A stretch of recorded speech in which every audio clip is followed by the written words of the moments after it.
super contente de vous retrouver pour un nouveau vlog. Nous sommes le jeudi 7 décembre, il est actuellement 13 h. Nous venons de terminer de manger avec Antoine et là on était en train de faire des puzzles. Là il est en train de jouer à sa cuisine et puis maintenant à la voiture. Voilà, ça, il passe de jeu en jeu. Ce matin je vous ai pas pris parce que ce matin j'ai eu un gros souci avec mon sèche-linge. Faut savoir que le week-end je fais zéro machine à laver du tout, comme ça on reste tranquille et je rattrape tout ça le lundi matin.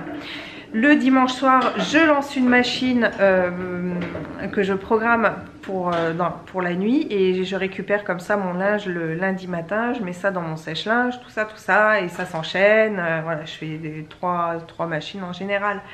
Et là je vois que ma machine à laver a terminé et mon sèche-linge était en route et normalement ils mettent à peu près le même temps pour faire le boulot tous les deux. Et là mon linge était encore mouillé, mais bien mouillé. Et là j'ai pas compris, donc j'ai regardé un petit peu partout, les filtres c'était bon, tout ça bon. Et là j'ouvre en fait quand même mon condensateur et là je me rends compte qu'il y a de l'eau partout. Donc je suis allée sur internet pour voir un petit peu où ça en était. J'ai regardé, mon condensateur je l'avais nettoyé il n'y a pas longtemps pourtant. Et du coup je me suis retrouvée à démonter tout mon sèche-linge complètement. J'ai même démonté la grille, la plaque en métal qui se trouve derrière pour nettoyer des tuyaux qui étaient à l'intérieur. En plus j'avais une machine qui marchait juste à côté et si jamais je l'éteins, elle repart du début. Donc j'ai dû attendre que ma machine termine à côté pour pouvoir commencer ça parce qu'elles sont branchées sur la même alimentation. Enfin bref, tout ça a fait que j'ai tout démonté. Je voulais pas m'électrocuter en même temps. J'ai tout démonté, j'ai tout nettoyé, mais complètement tout nettoyé. Et là, ça remarche. Bon, je vais me retrouver quand même un petit peu hors. Ah non, Antoine? Non, on ne touche pas le sapin. On ne touche pas le sapin, s'il te plaît. Maman? Oui, il y a un avion. Et voilà, donc ça m'a pris 1h30. J'ai eu de la chance que pendant cette heure et demie, Antoine dorme. Et du coup, j'ai pris un peu de retard sur des choses que j'avais à faire. Mais non, finalement, c'est pas bien grave. Je suis très contente que mon sèche-linge ne soit pas en croix. Et je peux vous dire que je lui parlais à mon sèche-linge. Hein. J'étais là, je dis non, t'as pas terre à me lâcher. Là, c'est mort. Tu me lâches pas au mois de décembre. Je vais te faire tout beau, tout neuf à l'intérieur et tu vas refonctionner. Et là, franchement, je touche du bois. Ça refonctionne. Donc voilà. Et bien écoutez, je vous retrouve tout au long de cette journée. Alors, Antoine, on va faire l'ouverture des calendriers de l'Avent. Le numéro 7 pour aujourd'hui. Alors, il est là. Regarde, il est ici. C'est celui-là. Non, pas celui-ci, c'est celui-là. Vas-y. Oula. Ah, là. Wow. Alors, qu'est-ce que c'est? Merci Antoine. Alors, c'est un SOS Lumière masque capillaire scintillant. Qui est comme ça. Ensuite, bien, on va fermer celui-ci et on va ouvrir l'autre. Alors. Oh tiens, c'est celui-là, regarde, c'est la grosse case. Oula, oh oui, il est gros celui-là. Celui-ci, viens voir. Attends, je regarde juste un truc. Non, c'est le 1, tu l'as déjà ouvert. Tiens, ouvre celui-là. On va l'ouvrir par le bas. Là, voilà. Tiens, je t'aide. Vas-y. Waouh! Waouh, c'est un gros celui-là en plus. Alors, il y a écrit un pull de Noël. En plus, ou des vêtements chauds, donnez-les à un sans-abri aujourd'hui. Alors, viens voir Antoine. Tu me montres ce que c'est? C'est quoi cette grosse bouteille? Ah non, on l'ouvre pas avec les dents. Non. Pas ouvrir avec les dents. Tu me la donnes que je montre ce que c'est? Je vais la montrer. Je te remercie. Donc, c'est un shampoing nourrissant à la banane. Et le format est hyper généreux puisque c'est du 250 ml. On va sentir, voir si ça sent bon. Sent. Est-ce que ça sent bon? Ah non, pas dans la bouche, c'est juste pour sentir. Ça sent bon. Ça sent bon la banane. Donc voilà pour aujourd'hui.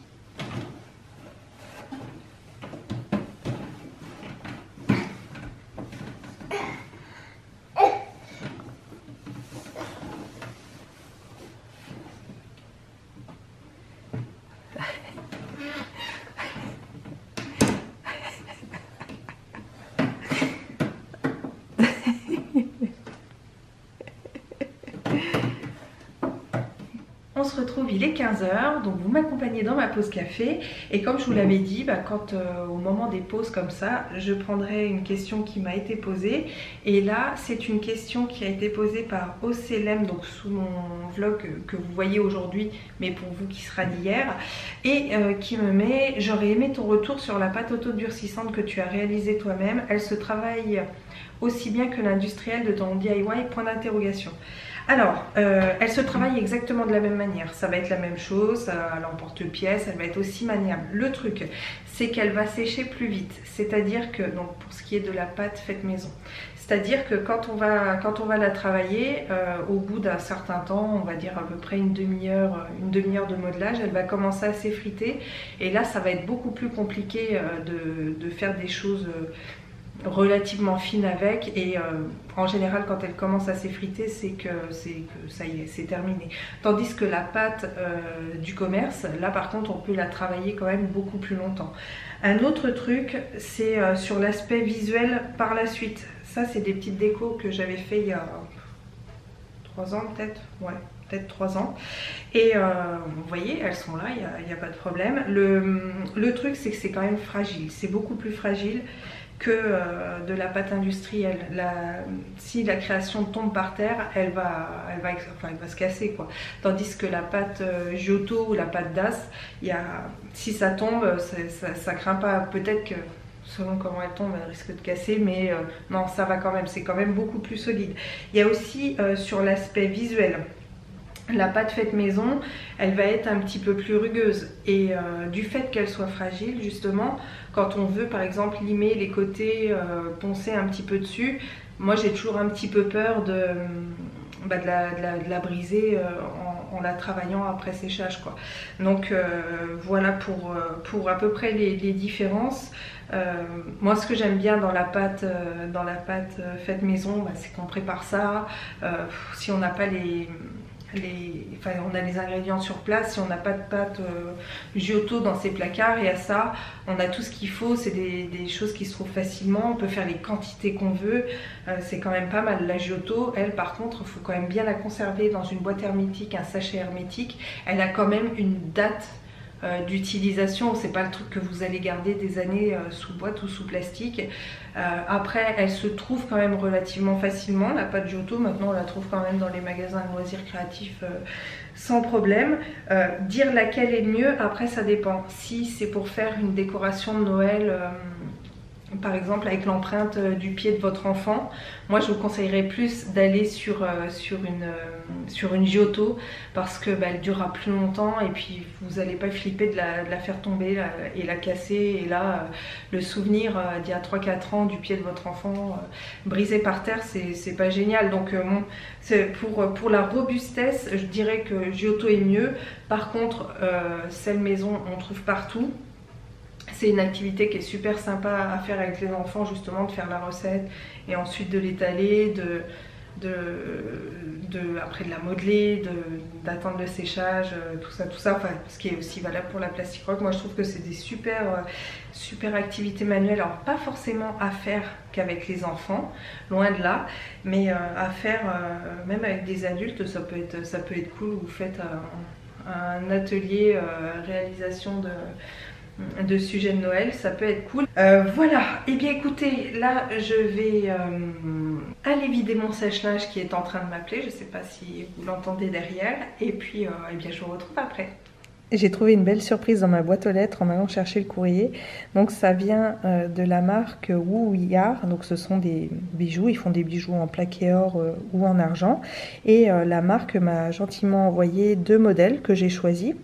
Donc je vais vous les montrer, on va les découvrir ensemble. Alors, donc il y a un pochon à l'intérieur. Donc j'avais pris une bague et un collier. J'avais d'ailleurs hésité avec une paire de boucles d'oreilles. Donc une bague, alors la bague est comme ça, je vais vous montrer ça porté après. Donc c'est bague en argent. Là, et un collier. Le collier est comme ça, il y a plusieurs disques tout au long de la chaîne. Je vais le porter, ce sera beaucoup plus simple. Voici ce que ça donne porté. Ce collier s'appelle le Ravissant et je trouve que son nom lui va très très bien. Donc c'est une chaîne avec plusieurs disques de tailles différentes. Il y a des petits et des gros. Et c'est vraiment tout fin.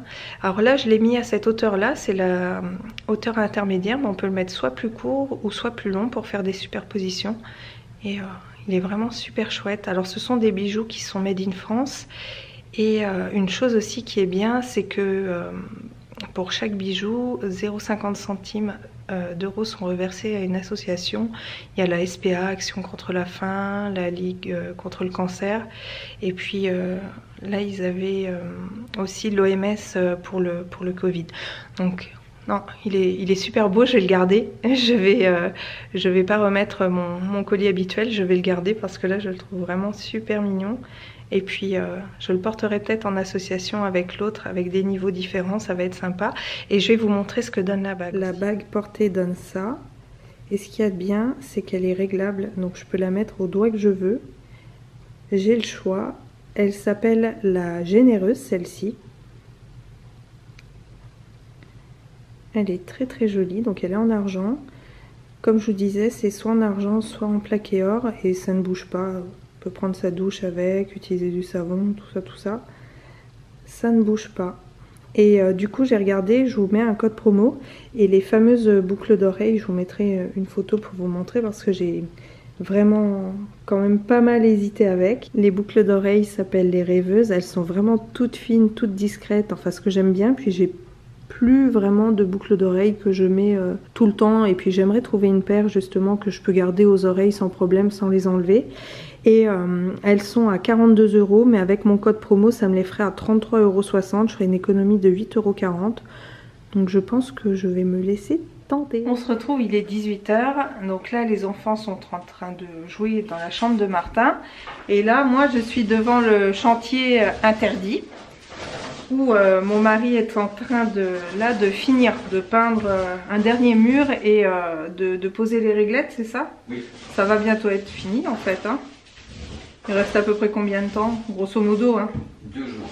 Non, 2 jours? Ben non, on est sur la fin? Ouais. Moins de 2 jours? Oui. En tout cas, je reconnais que c'est ultra bien fait. Hein. C'est heureusement que j'aurais jamais fait aussi bien. Là, c'est magnifique. Là, j'avoue que je prends une leçon. Eh bien, écoutez, je vais vous laisser là pour aujourd'hui. Je vous fais plein de gros bisous et je vous dis à très bientôt dans un prochain vlog.